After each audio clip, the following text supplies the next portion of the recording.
the presidential election year 2024 almost upon us. The fact is that everything he's saying so far is simply a lie. These people are clowns. The Democrats are clowns. They're being laughed at all over the world. It's Republicans wrapping their arms around Republicans rather than doing the right thing on behalf of the heroes. I want you to imagine the future nightmare if Trump's back in office. It's going to be the least of it. It's going to be a bloodbath for the country. If this election isn't won, I'm not sure that you'll ever have another election in this country. Republicans are waging a blatantly Islamophobic and racist attack on Congresswoman Omar. We're electing idiots.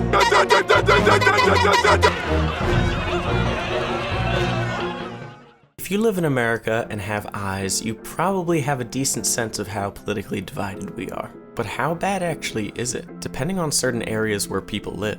Just saying you're a Democrat or Republican could be a deal breaker. The notion that you can't be associated with someone from the other side is becoming increasingly popular. As the presidential election inches closer, this divide is only going to get worse. People like Trump, Biden, Ben Shapiro, AOC, Ted Cruz, the list goes on. All of these people have become relatively divisive figureheads for each respective side. People on each side view the other as idiots or morons. Republicans are viewed as hillbillies, undereducated, gun-crazed racists who are stuck in their ways, while Democrats are seen as snowflakes, emotional, and lazy with communist ideas. The fact of the matter is that these assumptions aren't really true. Yes, of course there are outliers, and these are based on stereotypes.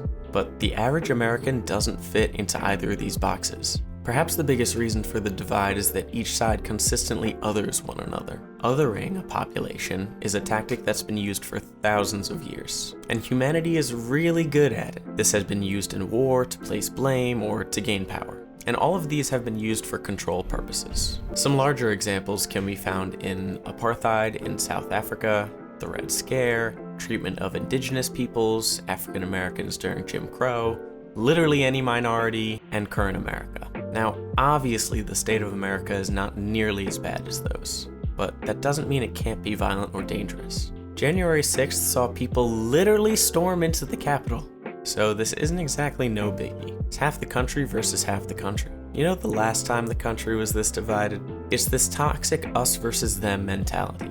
The idea that we're all American is deteriorating. So why is there a divide in the first place? Well, some of the major issues, as you all know, gun control, immigration, abortion, taxation, many more, are really big issues that people cannot seem to agree on at all. Each side has dug itself into a strong position, virtually unwilling to compromise. Our government is in a total stalemate because whenever one side tries to pass something, the other just strikes it down. Even when something good happens, the other side will refuse to acknowledge it. The mere thought of giving credit to something that's associated with the opposite party is condemned. This stubbornness is the reason why progress is halted. Another reason for the divide is that people tend to only look at sources or news media that aligns with their beliefs. You can keep pumping MSNBC or Fox News down your throat, as well as other sources that strongly align to your side, but all that does is increase the divide. We keep putting polarizing figures in power because they're entertaining, eye-catching. We look at flashy headlines and things that are dramatic and divisive, even if it isn't necessarily true, or tell the whole story. So what can we do? Are we just stuck in this pit forever, or is there any chance that we can get out? Or is it Civil War Part 2? I think one of the biggest things we can do is to educate ourselves. By looking at all kinds of sources and perspectives, hopefully from credible places, we can at least have a better understanding of topics and opposing viewpoints, enriching ourselves in sources from as many different perspectives as we can in order to give us the clearest picture possible. We want the whole story, not just the viewpoint of sides that truthfully don't even care about us anyway. For example, I recently started to dive into a really controversial topic, and although my position didn't necessarily change, my knowledge on the subject has dramatically increased, and it's allowed me to at least understand where other viewpoints are coming from, even if I disagree.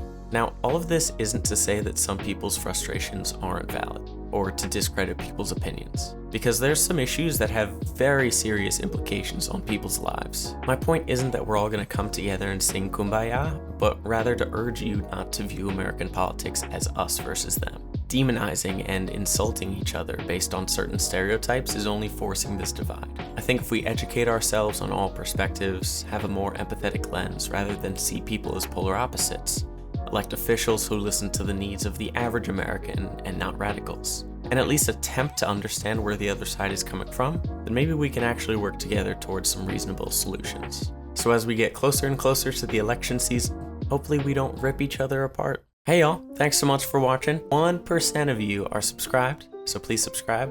Yeah, thanks so much for watching. I love you. I appreciate all the support. I've got some really cool ideas coming out soon. Alright, goodbye. Oh my God.